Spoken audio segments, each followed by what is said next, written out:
Let's get. Recording in progress.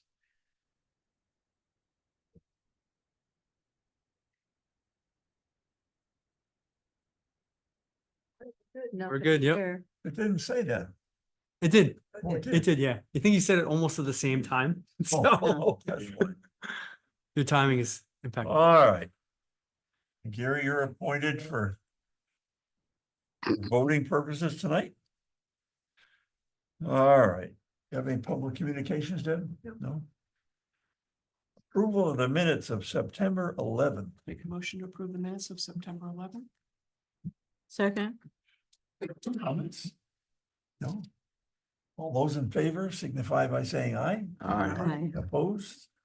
Abstentions? All right. We don't have any new applications in. We do. We do. It came in late yesterday, so we actually have Aquarium Water is looking to do replace basically a water main on 9.5 Roland Street. So I reached out to him and said, hey, you know, your new application, you want to come in today? Oh, I'm supposed to come in today? I said, that's fine. So they're going to come in actually next meeting and present. All right. All right. Roland, huh?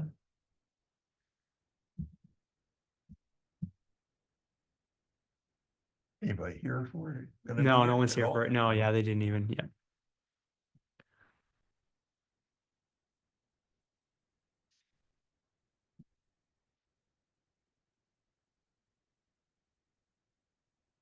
All right. And Sutton Park redevelopment. Good evening, everyone. I wasn't planning to do much of a presentation since we covered it last time, but for those of you who weren't here, I can go over whatever you like. Hopefully you were all able to make it out to the site to look at our area of impact. Just quick. There it is. Sorry. Yep. Yeah. Which one are you gonna work on? Just, let's go to the black, that's perfect. Yeah. So quick refresher.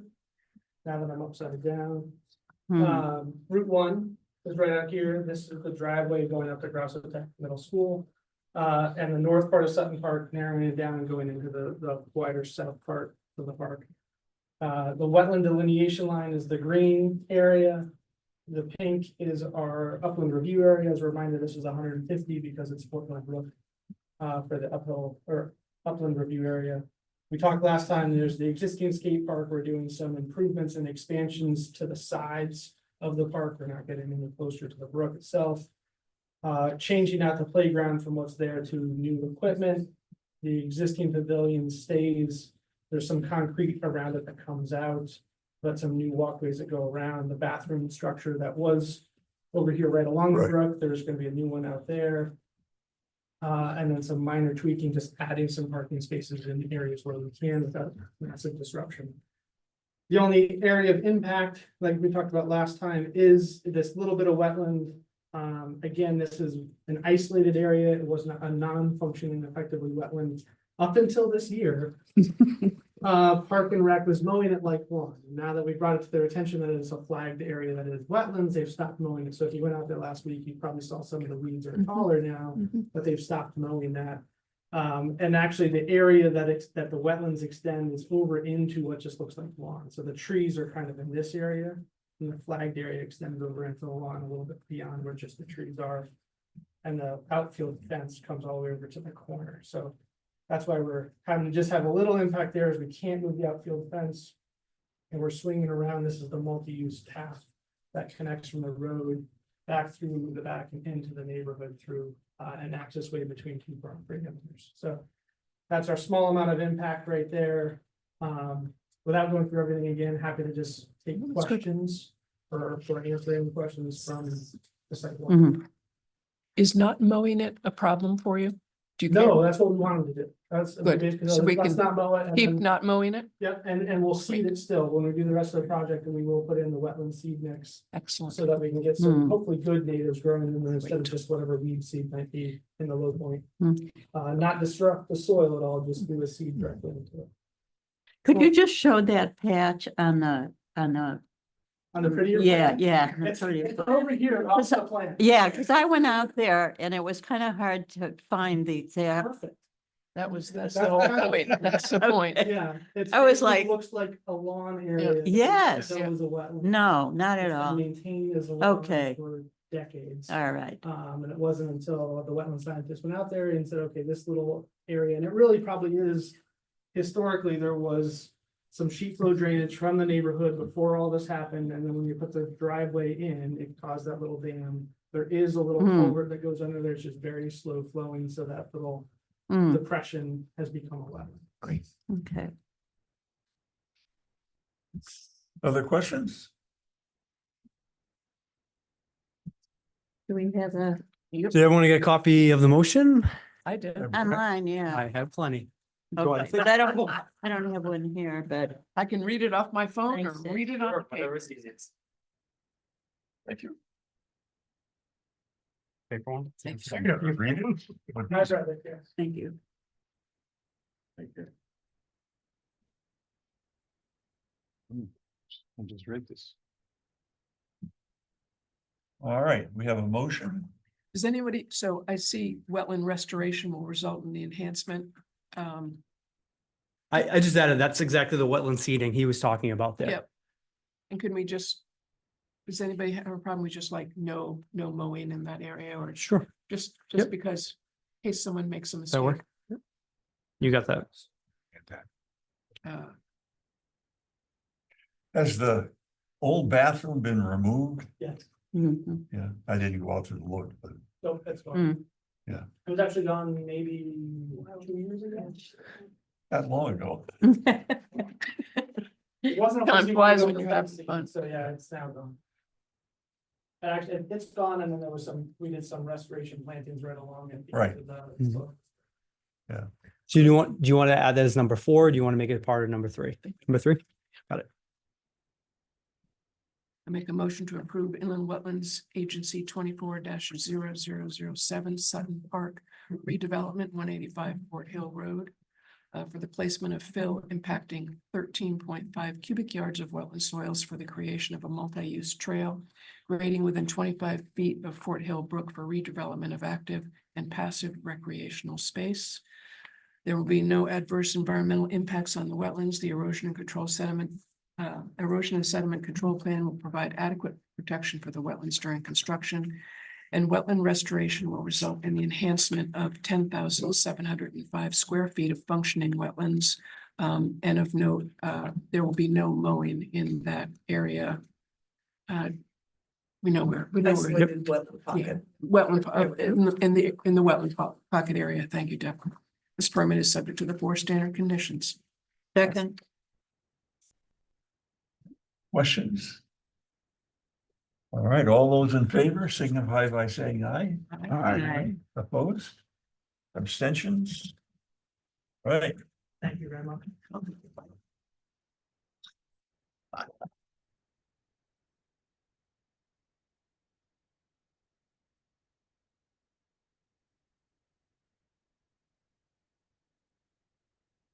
all right, Crystal Lake Apartments.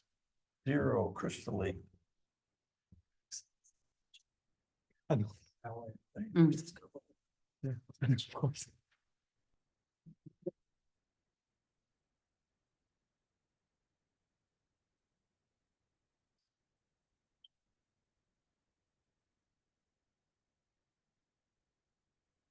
Is there a Crystal Lake? Not anymore. Where was it? It was on the Navy base on the other side of the road. They filled it in.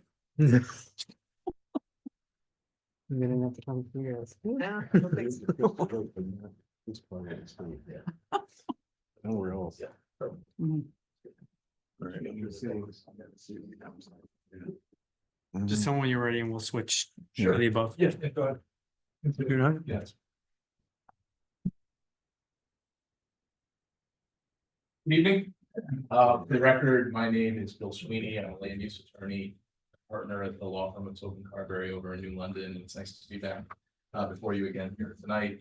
I'd be here before you on behalf of 0 Crystal Lake LLC, which has submitted an application for the approval of regulated activities associated with a 92 unit multifamily apartment project located south of Crystal Lake Road, directly across from the US subbase.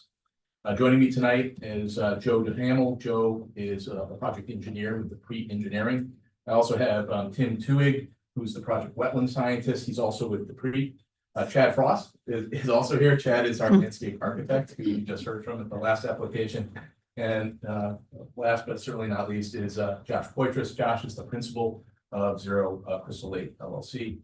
I know some of you actually attended the site walk on Monday, and I want to thank you again for taking the time to visit the site.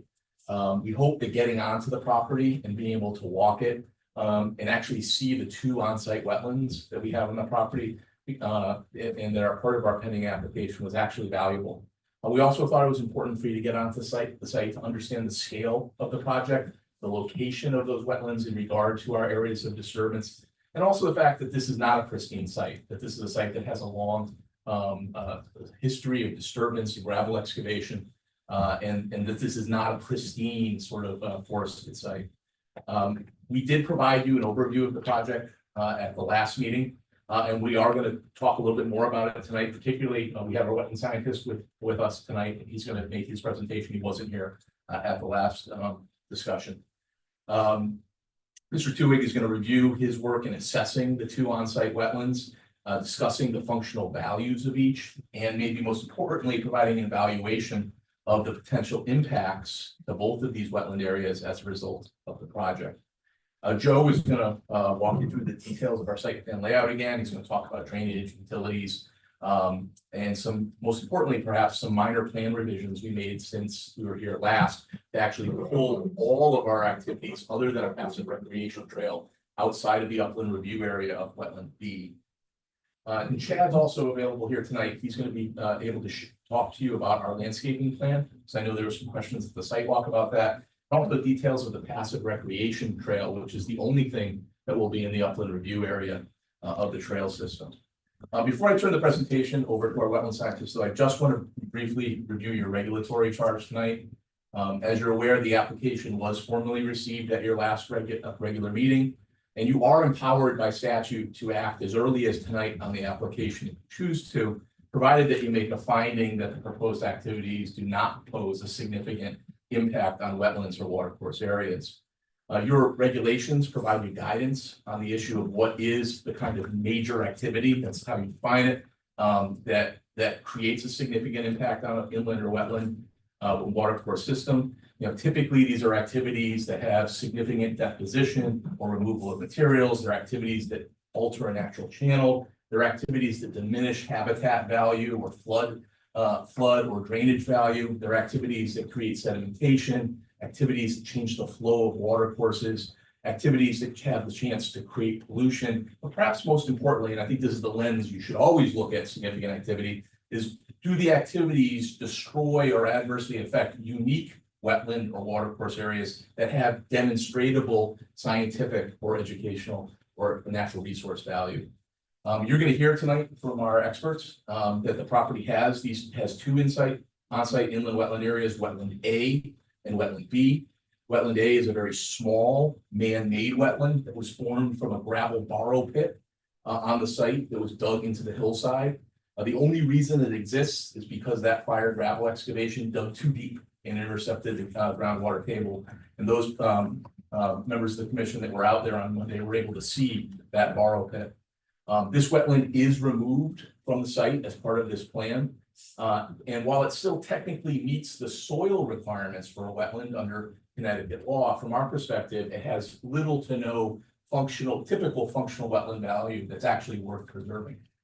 I would remind the commission as well, and I talked a little bit about this at the last meeting, that your predecessors on this commission reviewed this issue previously and granted a permit to a previous developer over 25 years ago to remove this very wetland from the site for a similar multifamily. We're laughing because We were all We were here. here. Yeah, That's the only reason I'm laughing.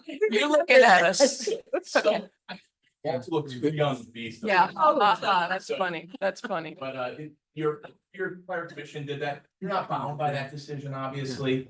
Things change and people change their mind over time. But I think it is important to point out And then wetland B is a forested wetland that we walked at the end of our site walk on Monday. It's at the northeastern edge of the property.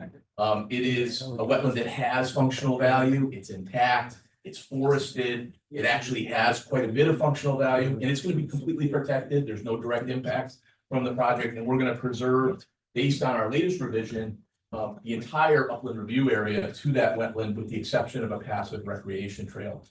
Ross will talk about as well. So I think I'm gonna turn the presentation over at this point to our wetland scientist, but I think when you hear him and you hear the testimony from our other experts, we hope that you're gonna agree that this project does not rise to the level of a major activity that threatens a significant impact on any wetland. And it doesn't require a public hearing, and you are empowered to act when you deem it appropriate to do so on this application. So with that, I'm gonna turn it over to Tim to talk a little bit about the two wetlands and his work. Thanks. Good job summarizing. Good evening, everyone. Nice to see some of you again. I'm Tim Tuhig, I'm a wetland soil scientist with Groton Engineering. I'm a certified professional soil scientist and I'm also a member of the Soil Science Society of Southern New England. I'll start with the original delineation that I performed in June 2023. I went to the site, did a general site walk, and identified the two wetlands that were previously identified during the 1998 up periscope report. Conditions were generally the same. I'll actually start with the B wetland. It is a forested wetland, as was previously mentioned. It is your typical Southern New England red maple swamp, mature red maple trees in there, some other typical wetland trees, and a nice healthy shrub understory layer. Lots of good wildlife habitat, lots of forage opportunities for wildlife. That is much unlike the A series wetland, which is in the interior of the project. And that is the one that is proposed to be removed during construction activities. The A wetland is very small, it's 1,000, just shy of 1,300 square feet. And as was previously mentioned, it is anthropogenic in origin. So that hillside, as it was cut down during the gravel mining operations, the way the slopes ended up being cut, the groundwater was intercepted, and the way that it's like almost like a bench now. So groundwater pops out of the surface during the spring and sits there. It doesn't accumulate a lot of water, and then as the season goes on, it dries out, and it does maintain hydric soils and wetland vegetation, but it doesn't have any connection to any other water bodies, any water courses. It's in no way connected to the B series wetland. It's just an isolated depression. The species that are present in there are mostly invasive species. There are some shrubs, some alder shrubs that are the dominant plant, but pretty much throughout the wetland and surrounding it, it's multiflora rose, there's oriental bittersweet on the upland edge, and just a host of other invasives. So in general, it's a very low functioning wetland. I did go out there recently to perform an Army Corps functional assessment. And I tried to be generous, just in terms of, it is what it is. The only real function that I could legitimately prescribe to it would be some wildlife habitat value and production export, which just means it provides some forage crop for wildlife. But at the same token, that wildlife forage crop is invasive species, mostly multiflora rose fruits that come out in the fall. There are no other real functional functions or values of that wetland. It's on private property, so it doesn't hold scientific value, it doesn't provide the public opportunities to visit. And even if they did, there's not a lot to see. It's very small. If it was overgrown, it would be very difficult to get to. And like I said, it's very low function. Would you consider it like a vernal pool? It is not. It doesn't contain enough water for a long enough time frame to support any. No amphibians in it? When I was out there, it was late in the season. I didn't see any signs of it's not standing water. It seems to be more of like a saturated condition. That's in there. The soils get saturated, but don't seem to hold a lot of water to them.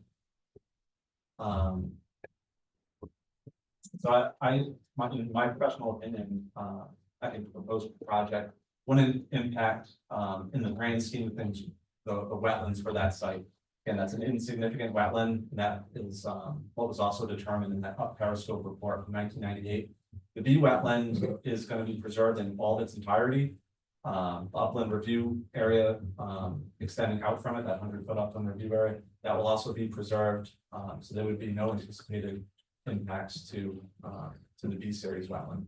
And so a lot of that contiguous upland area adjacent to it would still be able to provide habitat to those species that utilize both upland and wetland. And again, on my site visits, I didn't see any wildlife usage, maybe a little bit of deer running through there and browsing on some multiflora if they can avoid the thorns.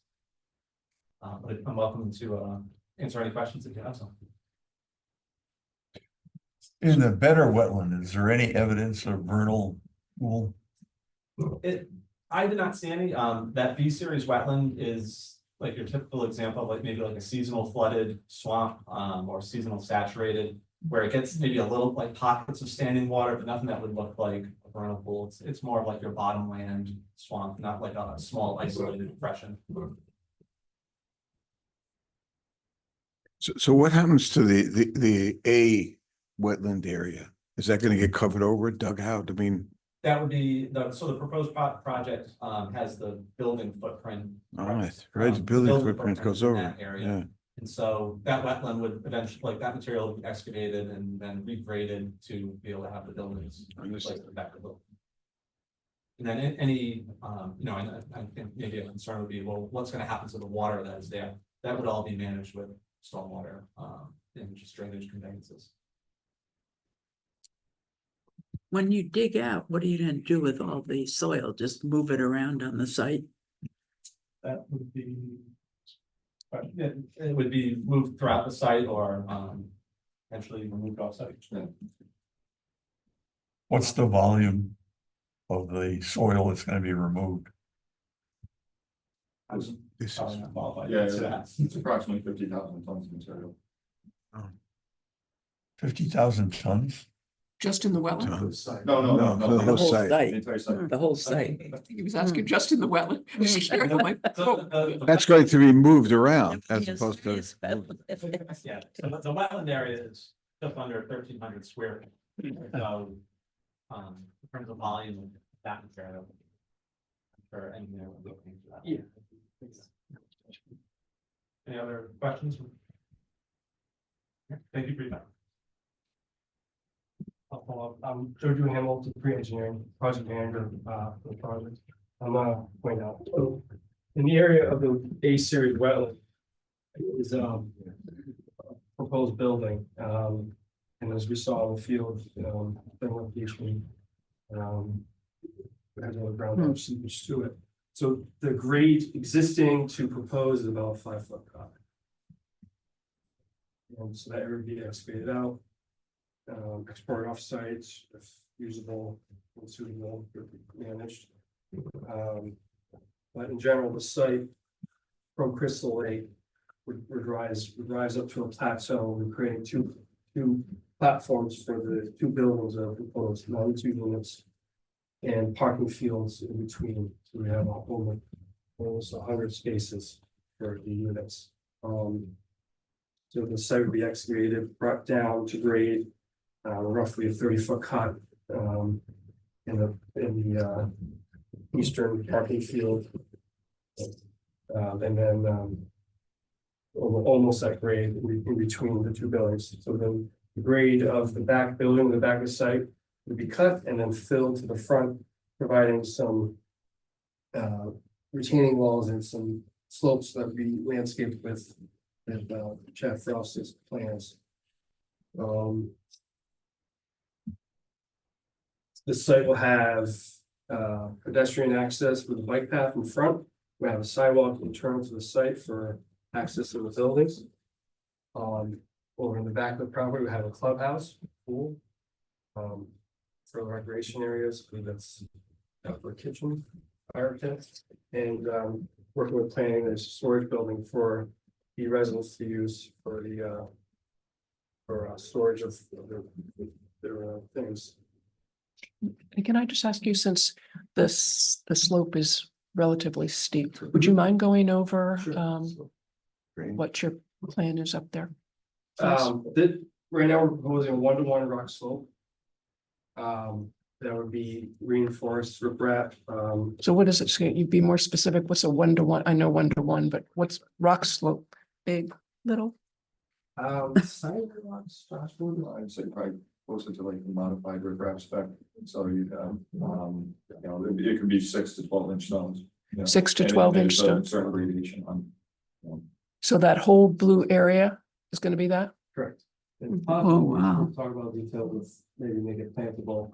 Yeah, there's plannable areas that we've done on other slopes that you. So hang on, I didn't get all that. What was it? There'll be plantable areas? You create pockets where you can, in stabilized pockets in the slope where you can, you know, sort of a, you know. Like a Okay. organic material on this, and you get your plantings in that, you could have like the creeping ground cover, so Gotcha. covering the slope. And how wide is the 1-to-1 slope going up the hill? Like how wide is So the that? site is 80 acres. Well, of this, we're only using almost 3 acres. This is. This is 50 feet. So 50 feet of a 1-to-1 slope held with 6 to 12 inch. Reinforced. Fabric underneath. Yeah, it's the Mhm. geotextile. Geotextile fabric. Yep. Oh, And so there'll still be some runoff drainage, whatever you want to Any call it. runoff that comes from the slope, a gradient will come onto the slope. And then the down gradient side, there's a trench drain.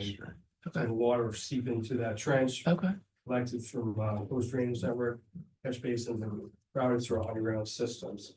and where do they finally outlet?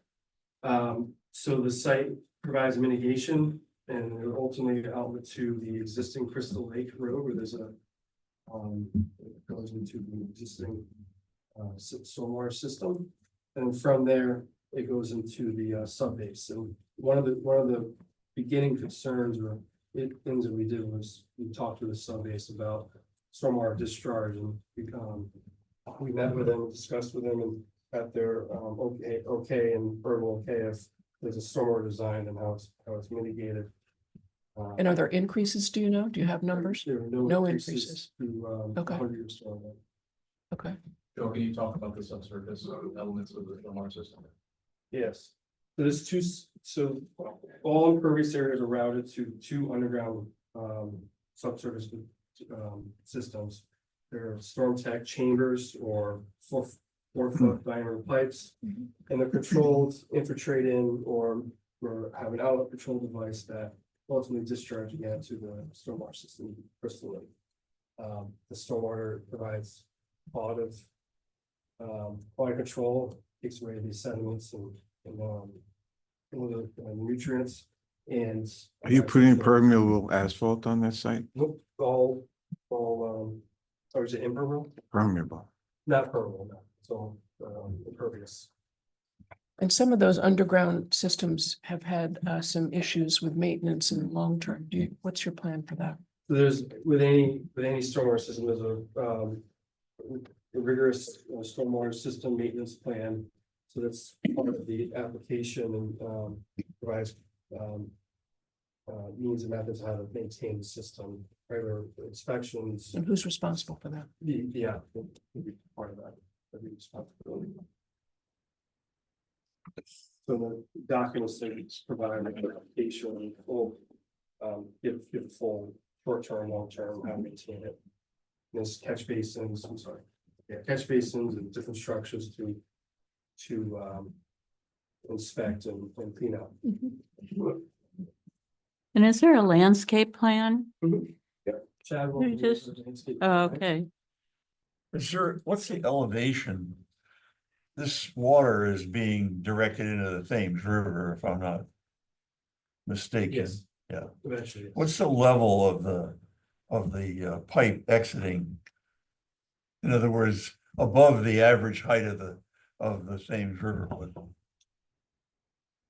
What I'm looking at is a big storm like this one coming into the Gulf today comes occasionally in our area. Thames River goes way up over the pipe.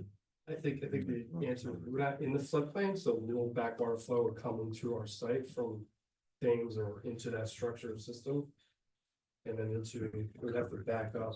Are there If you go check down- dams in there? If you go down, you know, to where Military Highway hits Bristol Lake Road, the water is literally 20, 30 feet below the average water from our site, so there's a huge vertical Yeah, risk. yeah, in it. Okay, And this property is not within the federally delineated 100-year Yeah. floodplain. That's So what you're I was probably getting looking at. Like the 500,000-year floodplain. Yeah. So. Yeah, this elevation of the street is 36. Yeah. Now, how many cubic feet of sediment, of hydric sediment are you removing? I suppose for the answer, The wetlands soil. Yeah, of the wetlands soil, it's. 47.7. It's 47.7. Cubic yards. So, yeah, okay, sorry, the area of the wetland is 1276. And it's I was more give it 1,300. 1300 by 5 feet. 1,500 cubic feet? So 47, about 47 cubic yards of material will be removed.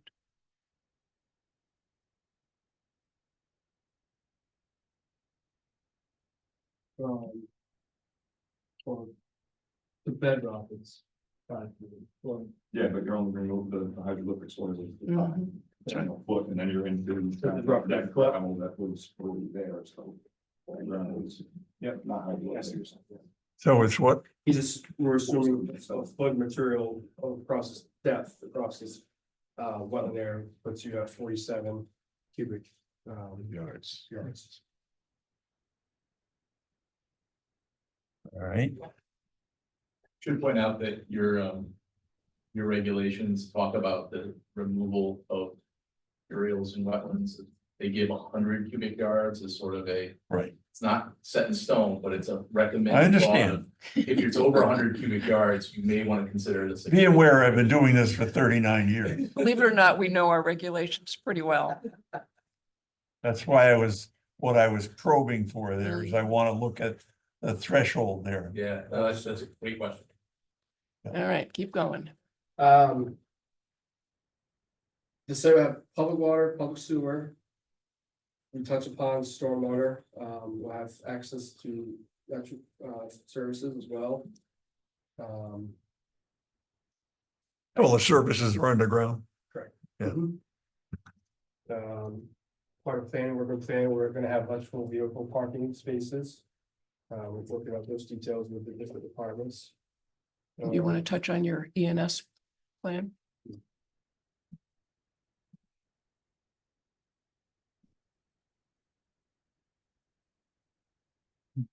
I'm just curious, how many units to the two book? 92.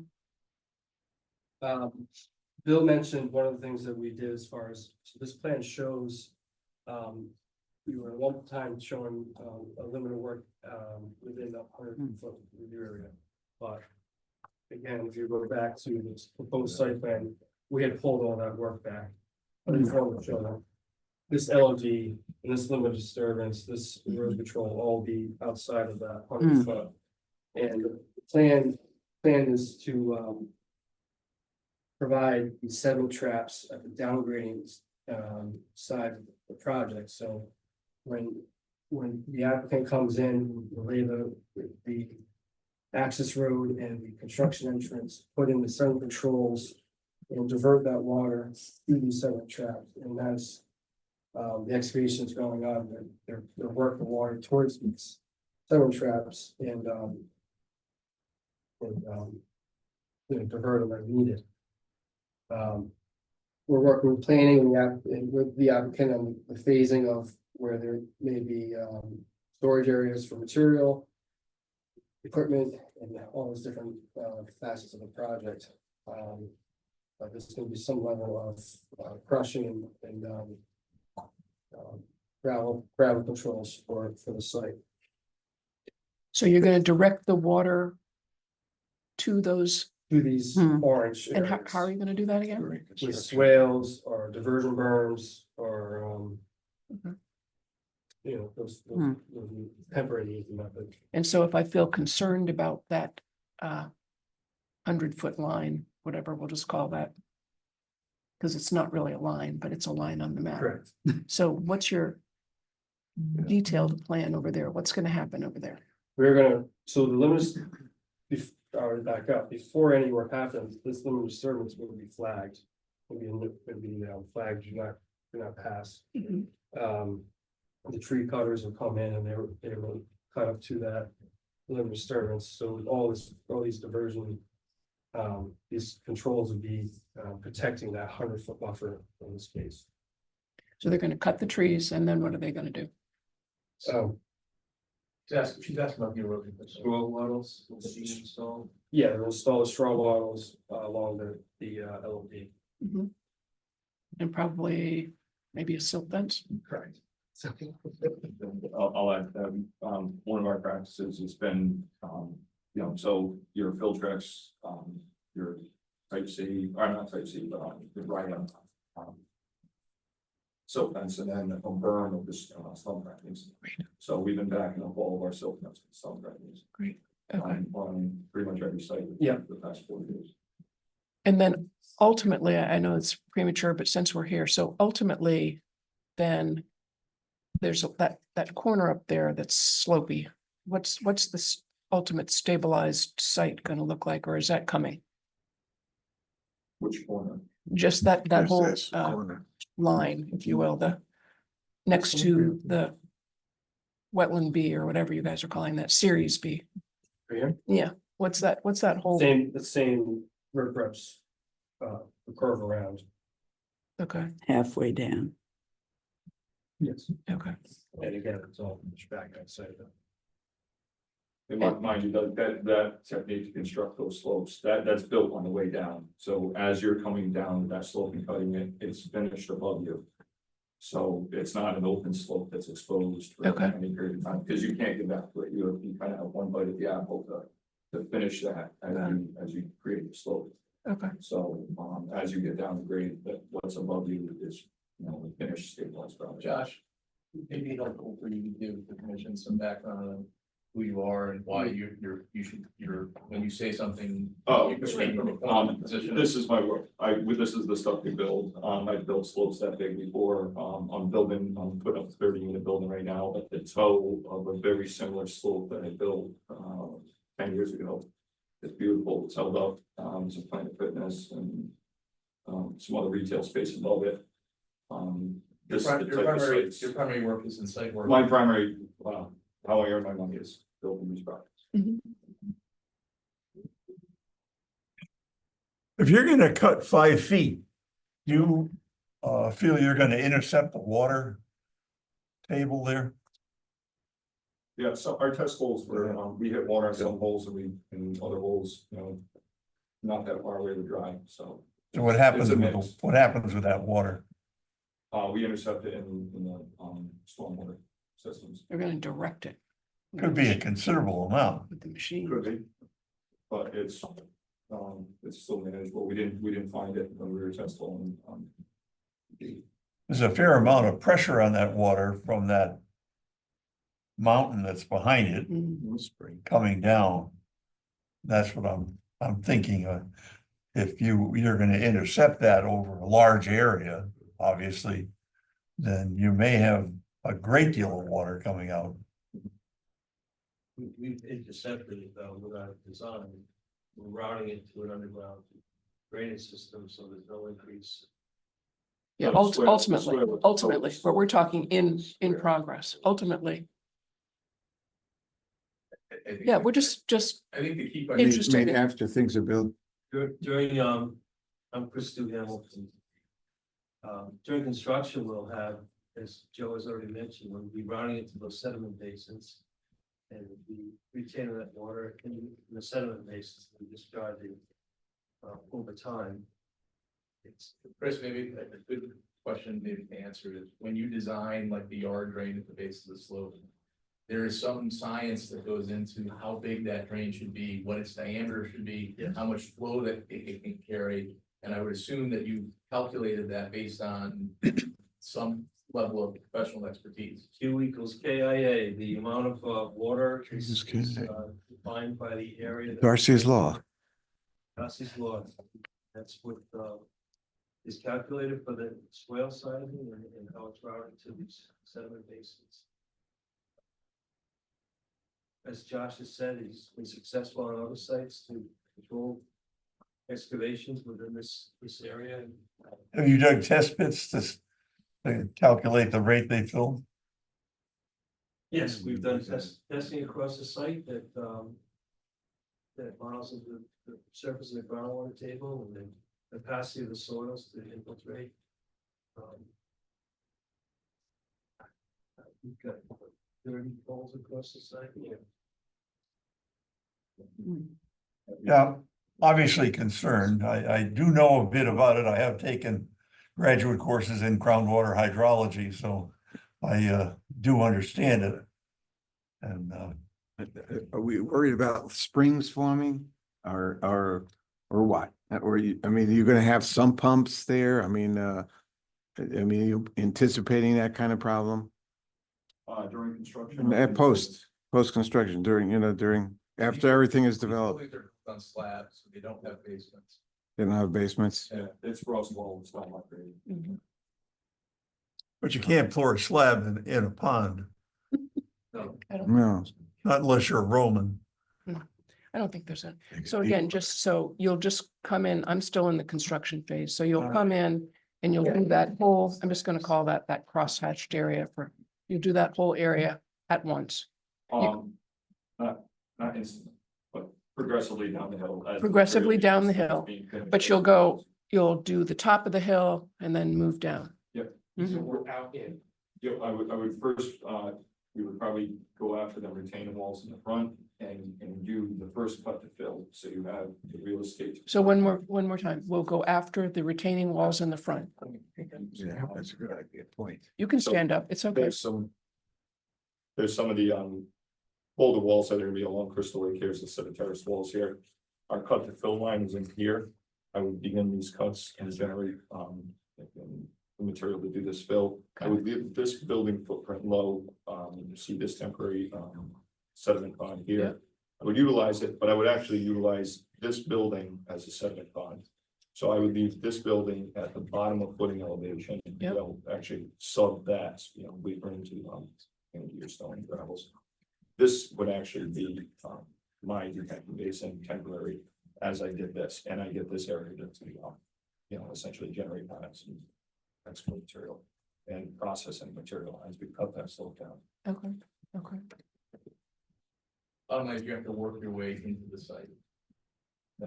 And once you get to the back, then you work from top to down, Right. top to bottom at that back slope.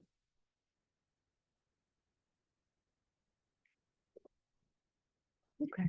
All right, and we haven't heard from the landscaping yet. Yeah, so You're passive. it's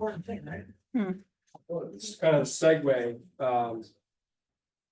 off of the storage building.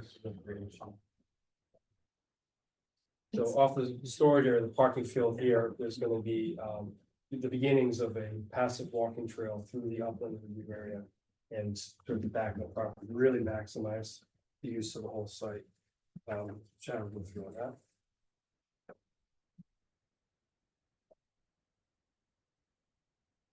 So that's what this plan is. It's showing the framework of the proposed pathway. Good evening again, everyone. Mhm. So from the recreational access perspective, we did help them design the pool, the kitchen, the outdoor entertainment area, if you will, for the residents.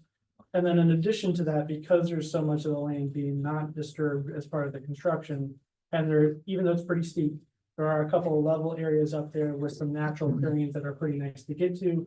We know the residents up here at Navy Housing sometimes have gone into the woods that way as well.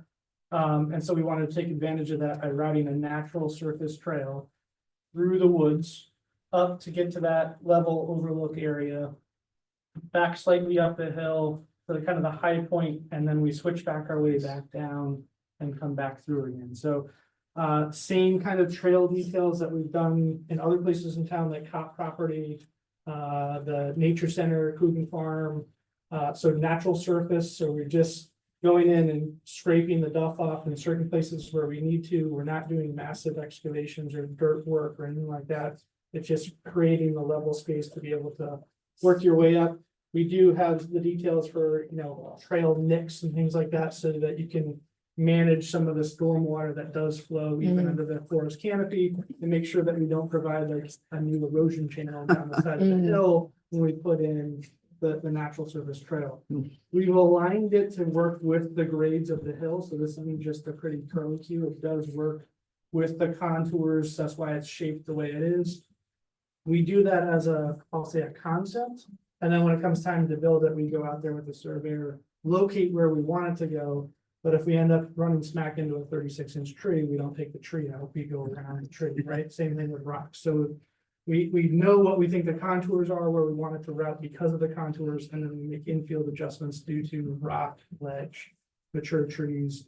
Do our best to not really take down much vegetation at all, to route it up and back through. So it should just be a natural surface trail, just like most other hiking trails in town, with the best management practices as far as that trail construction goes. And for the most part, I'll say all hand tools and things like that. It's not major machines going through there. What's the width of the trail?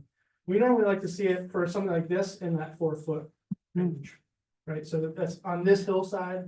A lot of our trails we like to go at least 6 or 8. So people who walk side by side, this is going to be too steep to really want to support that kind of a width. So I'd be aiming for a 4-foot kind of clear walking surface. That's the trail. You asked about it, but we do have the landscaping plan. I won't go through all of it, but we worked with them quite a bit to make sure we got the required number of trees, the landscape planting areas. We worked through the list quite a bit to make sure we have either natural or naturalized plants that grow here without needing a lot of irrigation, fertilization, maintenance, and things like that. And a variety of different shade trees to shade the parking lot as much as possible, and still have a variety of culture in case we get a disease in the future that wipes out a certain species. We have a whole bunch of other species left and available. As was mentioned, there are a couple of retaining walls in the front, so we're landscaping up against them and on the terraces to kind of visually bring down the scale of those walls. What species did you use adjacent to that 100-foot buffer? Over here. I remember now. The honey locust, those are 2 honey locust trees. Again, parking lot. Yep. Kind of we want it to be a tough tree in that situation. But that's right there is that kind of upland review area. So we're doing our best to keep all built improvements out of that, except for the natural surface trail that goes through that we do think will be a nice amenity for residents and potentially the public and visitors that might come down from above. And to build that out, the machines don't need to go in the upland review area. So that can all be built from the As I said, construction right, side. you just come in and survey that line for Yep. day 1, and that's your limited Build a disturbance. berm like that young man said. Correct. Yeah, keep all your disturbance on the inside of that, and then it's just the trail that goes through. Where does the trail actually come out? We connect, this is the kind of the recreation area, so this is the clubhouse and the storage, and we've got some pavement that make that kind of the recreation node of the. Comes out the same place it goes in. Yeah. It's a loop. It's a loop. Oh, yeah, I So the know, but trail I was goes right here. wondering There's where a, it you know, enters the properties. There's the ADA parking spaces right here and the concrete. Oh, I see, There's okay. a couple of doors into that building, and then we basically just come right off the back of that. Mm.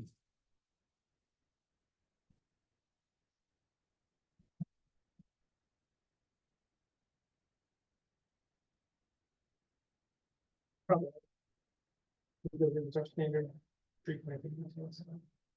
Any other questions, plantings or trail? Nope.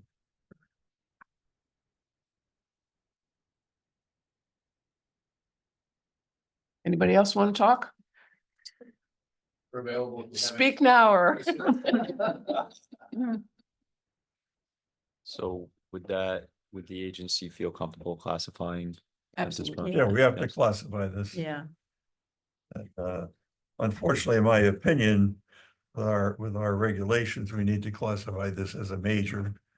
I disagree. What's that? I don't think we do. I don't either. I'm looking at the cubic yards of material being removed and. It's a very low functioning pocket. It is. It You is. know, and And we've run into these before and they tend to be. I mean, it takes 50 years to get to that state and probably another 100 to get to a functioning wetland. But yeah, I don't know. I mean, that's, Would note that your threshold is 100 cubic yards, and you have testimony tonight that it's less than half that amount. It's 47 cubic yards, 47.7. I don't know if maybe somebody misheard, but our cubic yardage of. That's of true. Material is less than half of the threshold. Now, again, that threshold is just a guideline. It's not set in stone, but. we know. What do other people think? I think it's gonna, I support a minor. I do Me too. too. All right, I make a motion to classify Crystal Lake Apartments, 0 Crystal Lake Road as a minor activity. Second, all right, all those in favor signify by saying aye. Aye. aye.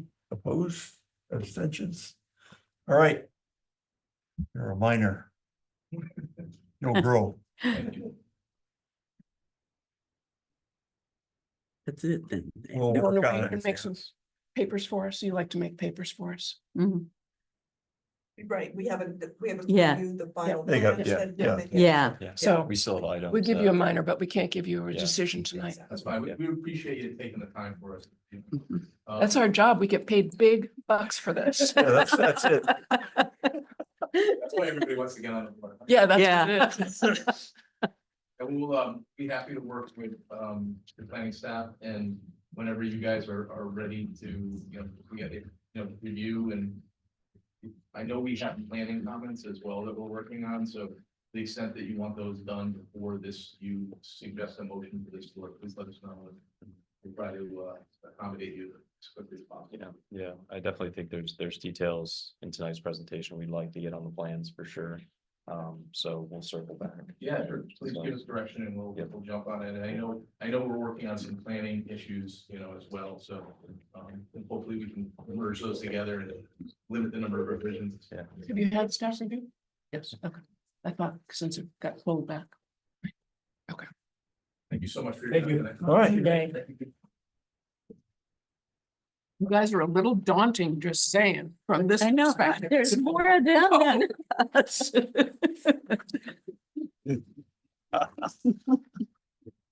Take care, everybody. Okay, We're not adjourned, correct? No, we're not. I have a question for the staff. Okay, is it possible? I noticed that when the stuff that you put up online, we didn't have those details. I didn't see those plans that he just showed. That's why you Okay. have to come to the meetings. I was not saying you, but that's why Yeah. it's imperative. No, but I would like to be able to see these detailed plans before I come to the meeting. And I think that would have been. Come and look at them. No, I looked, I mean, no, there were maps and everything, but I didn't see all the things that he just presented.